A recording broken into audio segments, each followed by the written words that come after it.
ओम शांति। आज 25 अप्रैल 2021 है और आज के बाबा के अव्यक्त इशारों में कहा गया है, एकाग्रता अर्थात सदा एक बाप दूसरा न कोई। ऐसे निरंतर एकरस स्थिति में स्थित होने का विशेष अभ्यास करो।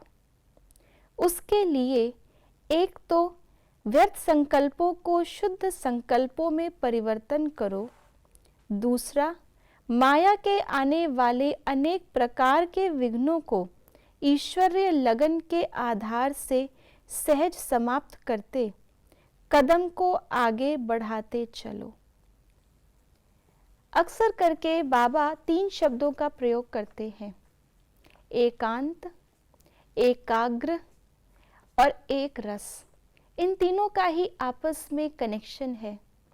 जब हम एक ही पिता, एक ही बाबा के अंत में जाते हैं, अंत का मतलब होता है उसका पार पा लेना, उसकी गहराई में चले जाना, उसके अन्यथा कुछ और ना हो वहाँ पर वो। तो जब हम उस एकांत में जाते हैं तो हमारी बुद्धि एकाग्र हो जाती है, क्योंकि ऊपर ऊपर तो लहरों में बहुत चीज़ें होती हैं, लेकिन जब आप किसी चीज़ के अंत में चले जाते हैं तो वो एक ही चीज़ रह जाती है और एकांतवासी होने से बुद्धि ईजिली एकाग्र हो सकती है और उसका रिजल्ट है हमारी स्थिति, हमारी अवस्था एकरस बनती जाएगी।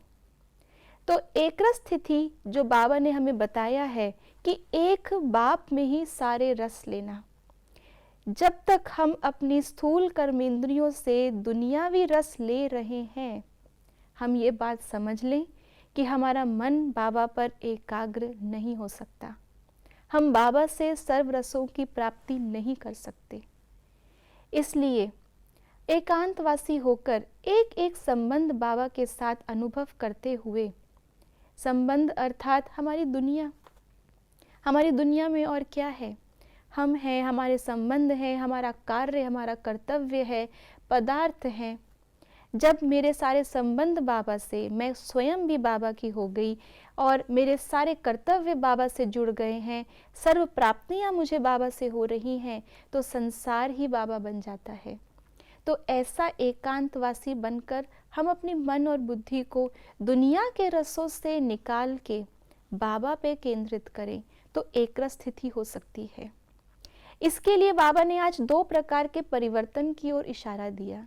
एक तो व्यर्थ संकल्पों को शुद्ध संकल्पों में परिवर्तन करना, क्योंकि जब तक हम अपने इस परिवर्तन शक्ति को प्रयोग नहीं करेंगे, व्यर्थ में बुद्धि जाती जाएगी तो बुद्धि भटकती जाएगी। भटकी हुई बुद्धि को हम सभी जानते हैं एकाग्र बुद्धि तो बिल्कुल नहीं कहेंगे। इसलिए वैसे भी व्यर्थ संकल्पों की स्पीड बहुत फास्ट होती है। इसलिए शुद्ध संकल्प अर्थात अपने मन और बुद्धि को बाबा के ही ज्ञान के आधार पे चलाना।